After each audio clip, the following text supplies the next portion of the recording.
Dear students, Assalamu alaikum.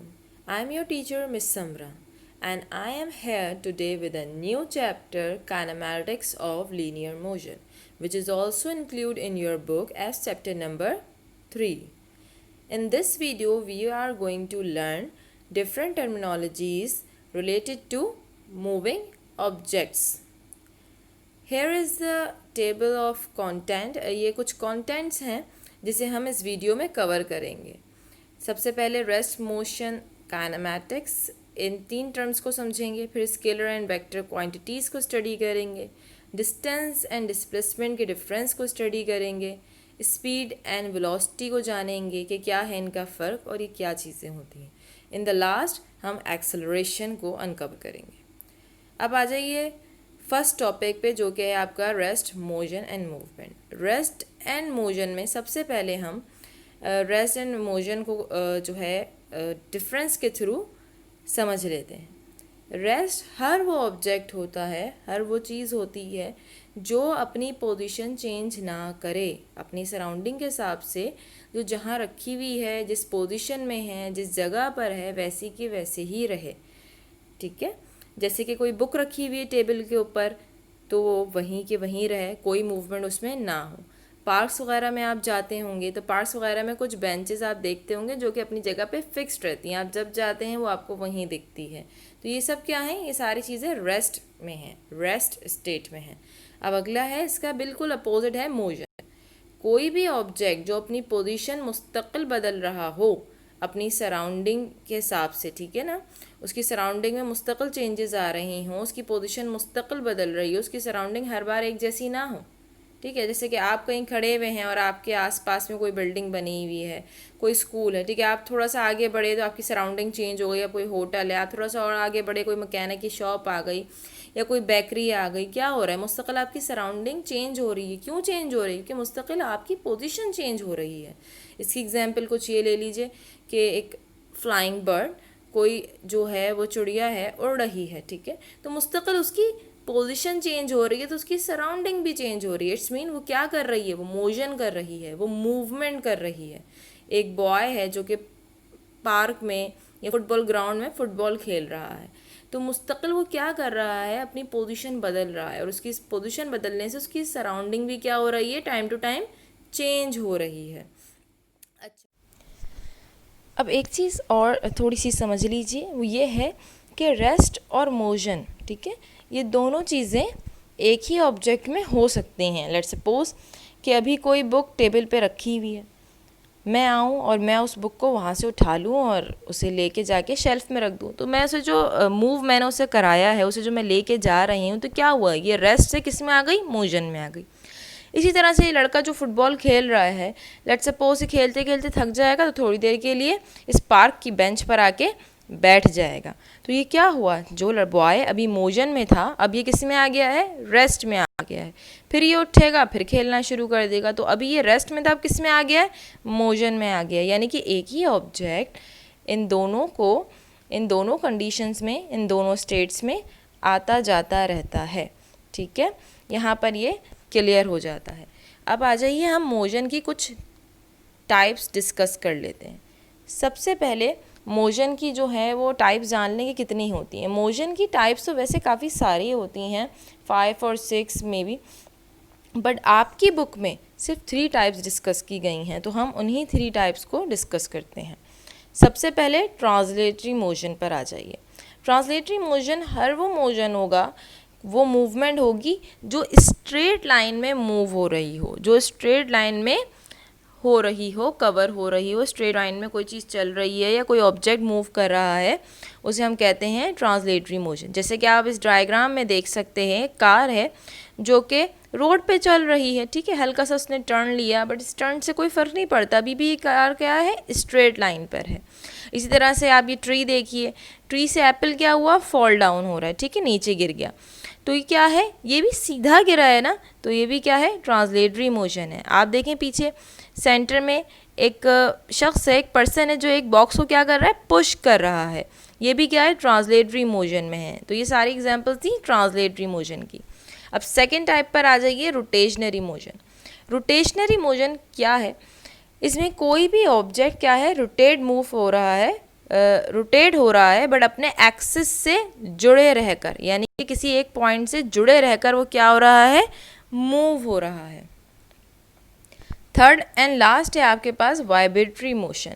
Vibratory motion की best example आपके पास, आप सबके पास मोबाइल होंगे, नहीं हो तो आप लोगों ने देखे होंगे, यूज़ किए होंगे। वो वाइब्रेट कैसे करता है, जूं जूं करके हो रहा होता है। तो बेसिकली आप देख रहे होते हैं वो अपनी ही जगह पे बहुत हल्का सा माइनर सा हिल रहा है, उसे कहते हैं बैक एंड फोर्थ पोजीशन या टो एंड फ्रो पोजीशन। यानी कि एक ही पॉइंट पे ए और बी, आप छोटे से थोड़ा सा पॉइंट डिस्टेंस ले लीजिए, वो ए से बी, बी से ए से बी, बी से ए मुस्तकिल क्या कर रहे होते हैं, मूव कर रहे होते हैं। इनकी एग्जांपल्स में वायलिन, क्या कहते हैं, गिटार, सितार, स्ट्रिंग को आप ज़रा सा हिलाते हैं तो वो क्या करता है, स्विंग होता है, अपनी जिस जगह पे आपने लाके उसे छोड़ा होता है, ठीक है, तो वो क्या करता है, उसी पोजीशन में अप डाउन करता रहता है। ये सारे वाइब्रेटरी मोशन की एग्जांपल्स हैं। यहाँ हमने कवर कर लिया अपनी टाइप्स ऑफ मोशन। अब आ जाइए डिस्कस कर लेते हैं अपनी थर्ड टर्मिनोलॉजी काइनेमैटिक्स को। काइनेमैटिक्स क्या है, ठीक है। अभी तक हमने बात की मूवमेंट हो रही है, चीज़ें हो रही हैं, सब हो रहा है। काइनेमैटिक्स में ये मैकेनिक्स की ब्रांच है, इसमें भी ऑब्जेक्ट क्या कर रहा होता है, मूव कर रहा होता है, but without the reference of the force. यानी कि उस ऑब्जेक्ट पे कोई फोर्स अप्लाई नहीं हो रही होती, वो खुद मूव कर रहा होता है, ठीक है। किसी चंद एग्जाम्पल्स देख लेते हैं। ये देखिए बॉय क्या कर रहा है, एक छोटा सा बच्चा है, वो क्या कर रहा है, स्लाइड उस पर बैठा हुआ है स्विंग पे, और जो है आराम से स्विंग कर रहा है। इसमें कोई फोर्स अप्लाई नहीं हो रही है, खुद ही स्विंग कर रहा है, कोई एक्सटर्नल फोर्स अप्लाई नहीं हो रही, कोई भी पर्सन इसके पीछे नहीं खड़ा जो पुश कर रहा हो। ऐसे आपने भी बहुत सारे स्विंग्स लिए होंगे, जब जब आप पार्क गए होंगे, आप खुद स्विंग करते होंगे, कोई आपको फोर्स नहीं करता होगा, मतलब पीछे से धक्के नहीं मारता होगा। कभी कभी हम किसी को पीछे खड़ा कर देते हैं कि भाई मुझे जो है झूला झुला दो, इस तरह से हम बोलते हैं, but not all the time. Majority हम जो है खुद ही जो है वो स्विंग कर लेते हैं। नेक्स्ट एग्जाम्पल देख लीजिए कि एक रॉक है, वो एक स्लाइड से क्या हो रही है, रोल डाउन हो रही है, और एक पर्सन आगे भाग रहा है। ये तो एग्जाम्पल के लिए है, बट क्या हो रहा है, कोई भी उस रॉक को पुश नहीं कर रहा, वो स्लाइड पे खुद ही रोल हो रही है विदाउट एनी एक्सटर्नल फोर्स। ये ऑब्जेक्ट क्या कर रहे हैं, मूव कर रहे हैं। ये देखिए इसी तरह से आप सपोज कर लीजिए आप एक बॉल लेके छत पे खड़े हुए हैं, और वो बॉल आपके हाथ से सिंपली छूट जाती है, और वो छत से क्या हो रही है, नीचे गिर रही है। कोई एक्सटर्नल फोर्स आपने उसे नहीं दी, छत से आपने उसे नीचे नहीं थ्रो किया, वो बस आपके हाथ से जस्ट स्लिप डाउन हुई है और वो नीचे जा रही है, ठीक है। ये तीनों एग्जाम्पल्स में आप देख रहे हैं मोशन हो रहा है, मूवमेंट हो रही है, बट कोई भी फोर्स उस पर अप्लाई नहीं हो रही है, खुद मूव कर रहे हैं। लेट्स सपोज अगर आप वॉक कर रहे हैं, आप चल रहे हैं, तो कोई आपको धक्का मार के नहीं चला रहा है, you are moving by your own self, आप खुद मूव कर रहे हैं। तो ये सारी एग्जाम्पल्स काइनेमैटिक्स में आती हैं। यहाँ तक हमारी तीनों टर्मिनोलॉजीज कवर होती हैं। अब हम अपने नेक्स्ट टॉपिक की तरफ जाते हैं, वो है scalar and vector. Scalar and vector quantities हैं। अब स्केलर कौन सी क्वांटिटीज़ कहलाती हैं, वेक्टर कौन सी क्वांटिटीज़ कहलाती हैं, ये बहुत आसान सी बात है। स्केलर हर वो क्वांटिटी कहलाती है जिसके पास सिर्फ और सिर्फ मैग्नीट्यूड होता है, मैग्नीट्यूड यानी कोई वैल्यू होती होगी। वेक्टर वो क्वांटिटीज़ कहलाती हैं जिसमें मैग्नीट्यूड के साथ साथ डायरेक्शन भी गिवन हो, ठीक है। ये बात आपको बस छोटी सी याद रखनी है। स्केलर हर वो क्वांटिटी कहलाती है जिसके साथ सिर्फ मैग्नीट्यूड होता है, वेक्टर हर वो क्वांटिटी कहलाती है इसके साथ मैग्नीट्यूड और डायरेक्शन भी होती है। जैसे मैग्नीट्यूड, जैसे नंबर मैंने आपको बताया, मैग्नीट्यूड क्या होता है, नंबर होता है। लेट्स सपोज आप पूछें कि भाई आपका वेट कितना है, तो मैं कहती हूँ 60 kg। अब 60 क्या है, ये मैग्नीट्यूड है, kg क्या है, ये तो यूनिट है, ठीक है। अब इसी तरह से स्केलर और वेक्टर की कुछ एग्जांपल्स इसमें लिखी हुई हैं, you can read by your own self. हम इसे मज़ीद आगे बढ़ते हैं ताकि हम स्केलर और वेक्टर क्वांटिटीज़ को मज़ीद जो है वो समझ सकें। डिस्टेंस एंड डिस्प्लेसमेंट की एग्जांपल के थ्रू हम इसे अच्छे तरीके से समझ सकते हैं। ये एक डायग्राम आपके सामने शो हो रही है, हम थोड़ा सा इसके बारे में पढ़ते भी जाते हैं और इसे समझते भी जाते हैं। डिस्टेंस एक स्केलर क्वांटिटी है, अभी हमने पढ़ा था ना पीछे, यानी कि सिर्फ इसमें मैग्नीट्यूड गिवन होता है, कोई डायरेक्शन गिवन नहीं होती। ठीक है, डिस्टेंस क्या है, कह रहे हैं कि how much ground an object has covered. ठीक है, मूव करते करते कितना एरिया किसी ऑब्जेक्ट ने कवर कर लिया है उसे हम डिस्टेंस कहते हैं। जैसे कि आप इस डायग्राम में देख सकते हैं कि एक जिगजैग सी एक बड़ी जो है वो स्क्रैम्बल सी लाइन ड्रॉ हुई हुई है स्टार्ट और एंड पॉइंट के दरमियान मेहरून कलर में, जिस पे एक कार ड्राइव कर रही है। ठीक है, ये क्या है, इसकी कोई डायरेक्शन गिवन नहीं है, this car is just moving ना ऑन द पाथ। तो ये जो जितना भी फासला ये कवर करती है, जितना भी पाथ ये कवर करती है, हम उसे डिस्टेंस कहते हैं। इसी के साथ डिस्टेंस का एक अलग पॉइंट, नेक्स्ट पॉइंट, डिस्टेंस का जो यूनिट है वो मीटर होता है। खाली डिस्टेंस नहीं, डिस्प्लेसमेंट का भी यूनिट मीटर ही होता है। और इसका जो आप कह लीजिए सिंबल होता है, किससे डिस्टेंस या डिस्प्लेसमेंट को डोनेट किया जाता है, पहचान करवाई जाती है, वो होता है एस, कैपिटल एस। नेक्स्ट है डिस्प्लेसमेंट। डिस्प्लेसमेंट एक वेक्टर क्वांटिटी है। अब ये वेक्टर क्वांटिटी क्यों है, तो ये समझ लीजिए। How far out of place an object is. ठीक है, डिस्प्लेसमेंट में आप डायग्राम में देख सकते हैं, उन्होंने सिर्फ इतना बोला है कि ऑब्जेक्ट कितनी दूर है। ठीक है ना, मतलब हमारा जो प्लेस है वो कितना दूर है ऑब्जेक्ट से। एक पर्सन दिखा रहे हैं जो स्टार्ट पॉइंट से सीधा एंड पॉइंट की तरफ जा रहा है। कार भी ऐसे ही ड्राइव करके गई थी, कार भी उसी स्टार्ट पॉइंट से एंड पॉइंट की तरफ गई थी, बट आप देख सकते हैं कि उसकी कोई डायरेक्शन नहीं थी, वो काफ़ी स्क्रैम्बल सी थी, इधर उधर जाते हुए वो अपने एंड पॉइंट तक यानी कि अपनी डेस्टिनेशन तक पहुंची। बट डिस्प्लेसमेंट स्टार्ट से सिर्फ एंड तक पहुंचा है डायरेक्ट। आप डिस्प्लेसमेंट को ये भी कह सकते हैं कि शॉर्टेस्ट डिस्टेंस जो है, शॉर्टेस्ट डिस्टेंस यानी कि सबसे छोटा फासला, जिसे हम शॉर्टकट भी कहते हैं अपनी मंजिल तक पहुंचने का, उसे हम डिस्प्लेसमेंट कहते हैं। और जो लॉन्ग पाथवे होगा उसे आप डिस्टेंस कहते हैं। डिस्प्लेसमेंट भी आपके पास जो है वो मीटर से रिप्रेजेंट होता है, जैसे मैंने आपको बताया था कि डिस्प्लेसमेंट का यूनिट भी मीटर है। और इसका जो आपके पास कह लीजिए सिंबल है वो कैपिटल एस ही होता है, बट उसके ऊपर एरो बना हुआ होता है। इसमें आई डोंट नो वाई कि वो उस तरह से दिख नहीं रहा जिस तरह से मैंने इसे लिखा था, बट इट्स ओके, आपके लिए पहचान ही काफ़ी है कि कैपिटल एस होगा, उसके ऊपर एरो बना हुआ होगा, जो कि शो करता है कि ये एक वेक्टर क्वांटिटी है। एरो किस लिए शो होता है, एरो डायरेक्शन के लिए शो होता है। तो इसके थ्रू आपको डायरेक्शन समझ आएगी कि अगर एस के ऊपर एरो बना हुआ है यानी कि वो डिस्प्लेसमेंट है, अगर एस के ऊपर कोई एरो नहीं है इसका मतलब वो डिस्टेंस को शो कर रहा है। यहाँ पर डिस्टेंस और डिस्प्लेसमेंट से हमने अपनी वेक्टर और स्केलर की एक आध एग्जाम्पल को भी कवर, एक और एग्जाम्पल डिस्कस कर लेते हैं, which is speed and velocity.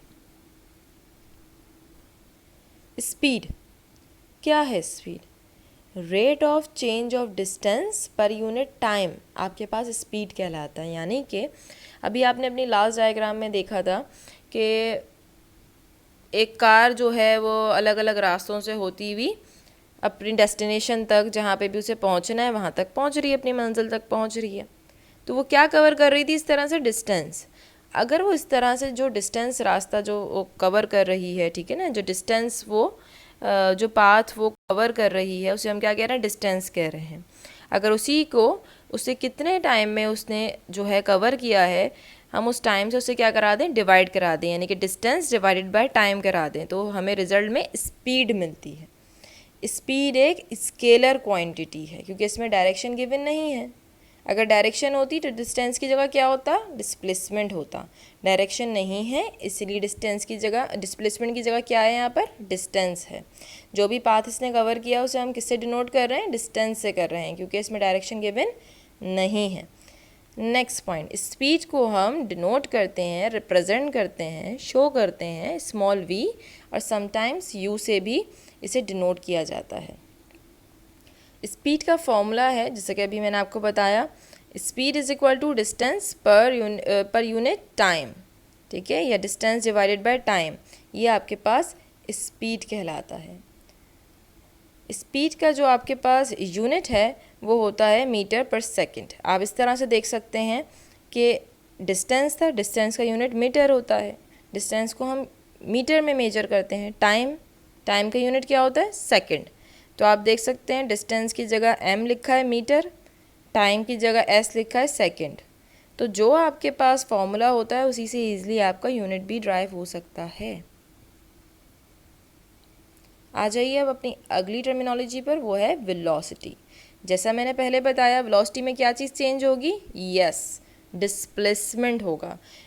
ठीक है, rate of change of displacement per unit time आपके पास क्या कहलाता है? वेलोसिटी कहलाती है। कि जो डिस्प्लेसमेंट आप कवर करते हैं, जो पाथ आप कवर करते हैं विद इन डायरेक्शन, उसे हम कहते हैं डिस्प्लेसमेंट। और कितनी देर में आपने उसे कवर किया है, अगर उस वैल्यू को हम डिस्प्लेसमेंट से डिवाइड करवा दें, यानी कि टाइम को हम डिस्प्लेसमेंट से डिवाइड करवा दें, तो नतीजे में हमें मिलता है वेलोसिटी। वेलोसिटी एक वेक्टर क्वांटिटी है। वेलोसिटी को रिप्रेजेंट किया जाता है u और v से, जिस तरह से उससे रिप्रेजेंट किया जा रहा था, इसको स्पीड को रिप्रेजेंट किया जा रहा था। बट फ़र्क सिर्फ इतना होगा, क्योंकि वेलोसिटी एक वेक्टर क्वांटिटी है, तो हम इसके ऊपर एरो मेंशन कर देते हैं। v लिखेंगे, ऊपर एक एरो लगा देंगे, तो इसका मतलब ये जो वैल्यू हमें मिली है, या जो भी वैल्यू है, अगर हम उससे उस वैल्यू को v और उसके ऊपर जो है एक एरो बना के शो कर रहे हैं, इसका मतलब वो वैल्यू क्या है? एक वेक्टर क्वांटिटी है। अगर एरो नहीं मौजूद, इसका मतलब वो स्केलर क्वांटिटी है। फॉर्मूला बिल्कुल सेम है जैसे स्पीड का था। स्पीड की जगह वेलोसिटी आ गया, डिस्टेंस की जगह डिस्प्लेसमेंट, और टाइम की जगह टाइम ही है। Velocity is equal to displacement per unit time. अब इसका आइडिया लगाइए कि इसका यूनिट क्या होगा। इसका यूनिट भी सेम ही होगा, क्योंकि डिस्प्लेसमेंट का यूनिट भी सेम ही होता है। डिस्प्लेसमेंट की जगह मीटर आया, टाइम की जगह सेकेंड, मीटर पर सेकेंड। ये एग्जाम्पल चंद देख लीजिए, वही बात है इसमें डिस्कस हो रही, वही बात इसमें शो हो रही है जो भी हमने डिस्कस की है, कि जो फासला आप जो आप पाथ कवर करते हैं अलग अलग डायरेक्शन में, एक जगह आपने 400 कवर किया, एक जगह आपने 300 कवर किया। देखें कार के साथ वैल्यूज़ मेंशन है, 400 किलोमीटर, 300 किलोमीटर। तो ये क्या शो कर रहा है? ये डिस्टेंस को शो कर रहा है, क्योंकि ए से बी तक पहुंचने के लिए आपने अलग अलग जगहों से आप गए, और ए से बी तक जाने के लिए हमने क्या करा? डायरेक्ट रूट लिया, डायरेक्ट गए हैं, शॉर्टेस्ट डिस्टेंस बोलिए आप इसे। ठीक है, तो वो आपके पास डिस्प्लेसमेंट कहलाता है। नेक्स्ट टॉपिक की तरफ आते हैं। नेक्स्ट टॉपिक है हमारा, हम नेक्स्ट टॉपिक में डिस्कस करेंगे kind of speed and velocity. Velocity and speed की कुछ काइंड्स हैं, कुछ किस्में हैं। वो किस्में क्या हैं वो जान लेते हैं। यूनिफॉर्म स्पीड एंड वेलोसिटी, मैंने अभी आपको बता दिया। अब स्पीड डिस्कस करें या वेलोसिटी, कोई डिफरेंस नहीं है। फ़र्क सिर्फ वेक्टर स्केलर क्वांटिटी का है। स्पीड में डिस्टेंस गिवन है, वेलोसिटी में डिस्प्लेसमेंट। तो आप सिर्फ इसमें इस वर्ड यूनिफॉर्म पे तवज्जो दीजिएगा। यूनिफॉर्म का मतलब होता है कि अगर कोई भी ऑब्जेक्ट मूव कर रहा है, तो वो एक स्पेसिफिक टाइम इंटरवल में एक ही स्पेसिफिक क्या कर रहा है? डिस्टेंस कवर कर रहा है। जैसा कि आप इस डायग्राम में देख सकते हैं कि 0.5 आवर, यानी कि आधे घंटे में ये जो कार मूव कर रही है, इसने टोटल 90 किलोमीटर का फासला तय किया है सिटी ए से सिटी बी तक जाने के लिए। तो हर आधे घंटे में 30 किलोमीटर का फासला तय करती है, फिर हर आधे घंटे में 30 किलोमीटर का, फिर हर आधे घंटे में 30 किलोमीटर का फासला, यानी कि इस तरह से इसने 1.5 घंटे में 90 किलोमीटर का फासला तय किया। अगर आप इसे हर इस छोटे छोटे टाइम इंटरवल के साथ देखें, हर आधे घंटे में चेक करें, तो इसने 30 किलोमीटर का फासला तय किया, यानी कि इसकी स्पीड में कोई चेंज नहीं था। टाइम सेम था, स्पीड भी सेम थी। तो ये क्या कहलाती है? इस तरह की स्पीड, इस तरह की वेलोसिटी यूनिफॉर्म कहलाती है। यूनिफॉर्म का मतलब नो चेंज। ये थी एक काइंड। अब सेकंड काइंड डिस्कस कर लेते हैं, जो कि है variable speed and velocity. Variable का मतलब होता है चेंज, तब्दीली। ठीक है, अभी क्या हो रहा था? हर आधे घंटे में जो है वो 30 किलोमीटर का डिस्टेंस कवर कर रही थी। अब क्या होगा? यहाँ पे आप डिस्टेंस को भी चेंज कर सकते हैं, या डिस्टेंस भी चेंज हो सकता है, और टाइम भी हो सकता है कि आधे घंटे में 20 किलोमीटर का फासला तय करे, और फिर अगले आधे घंटे में जो है वो 40 किलोमीटर का फासला तय कर रहे। ठीक है, या फिर ये भी हो सकता है कि 30 किलोमीटर का ही फासला तय हो रहा हो, बट टाइम चेंज हो जाए। पहले 30 किलोमीटर का फासला 1 घंटे में तय किया, फिर आधे घंटे में तय किया, फिर जो है वो 25 मिनट में तय किया। ये क्या हो रहा है? ये कभी टाइम में, कभी रास्तों में क्या आ रहे हैं? चेंजेस आ रहे हैं। ओवरऑल रास्ता 90 किलोमीटर का ही तय हुआ है सिटी ए से सिटी बी तक जाने में, बट हर टाइम इंटरवल में किलोमीटर्स क्या थे, सेम थे, बट हर किलोमीटर के लिए, हर 30 किलोमीटर्स के लिए टाइम इंटरवल क्या था, चेंज था। यहाँ पर ये भी हो सकता था कि टाइम इंटरवल क्या हो, सेम हो, बट किलोमीटर्स क्या हो, वो चेंज हो जाएं। चेंज चाहे किसी भी चीज़ में हो, कि टाइम इंटरवल में हो या फिर किलोमीटर्स में हो, यानी कि डिस्टेंस जो वो कवर कर रही है। बट ये चेंज क्या कहलाता है, ये कहलाता है variable, variable speed and velocity, जिसे हम नॉन यूनिफॉर्म भी कहते हैं, कि इस चीज़ में क्या है, एक जैसा बार बार नहीं आ रहा, यानी कि ये यूनिफॉर्म नहीं है, नॉन यूनिफॉर्म है। Third and last kind of speed and velocity discuss कर लेते हैं, जो कि कहलाता है average speed and velocity. Average speed and velocity में हम टाइम इंटरवल्स पे तवज्जो नहीं देते, सिंपली ये देखते हैं कि टोटल डिस्टेंस कितना ट्रैवल किया है और टोटल टाइम कितना लगा है।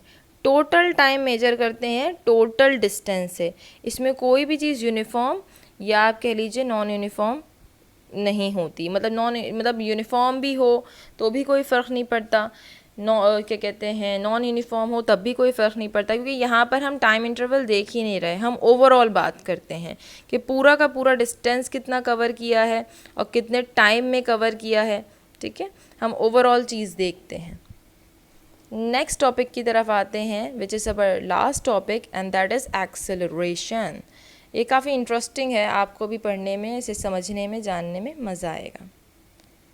What is acceleration? एक्सेलरेशन होती क्या है? एक्सेलरेशन जो है वो rate of change of velocity है, rate of change of velocity है। एक्सेलरेशन एक वेक्टर क्वांटिटी है, इसका फॉर्मूला आप देख सकते हैं, v f minus v i divided by t.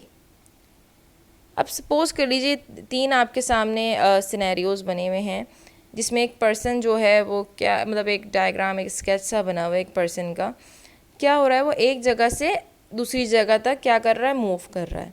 अब जब ये एक जगह से दूसरी जगह मूव कर रहा है, एक डायरेक्शन गिवन है, ठीक है ना, स्टार्टिंग पॉइंट एंडिंग पॉइंट सब में डायरेक्शन गिवन है, तो हम इसे वेलोसिटी कंसिडर कर लेते हैं। डायरेक्शन गिवन होती है और कोई भी चीज़ क्या करती है, कोई डिस्टेंस कवर करती है डायरेक्शन के साथ, तो हम उसे डिस्प्लेसमेंट कहते हैं। डिस्प्लेसमेंट पर यूनिट टाइम होगा, यानी कि कोई भी डिस्टेंस कवर हुआ पर यूनिट टाइम, कितने टाइम में, हम उसे क्या कहते हैं, वेलोसिटी कहते हैं। तो इन तीनों में क्या हो रहा है, एक्सेलरेशन में हमेशा वेलोसिटी ही कवर होती है।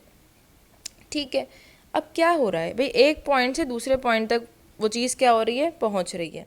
तो आप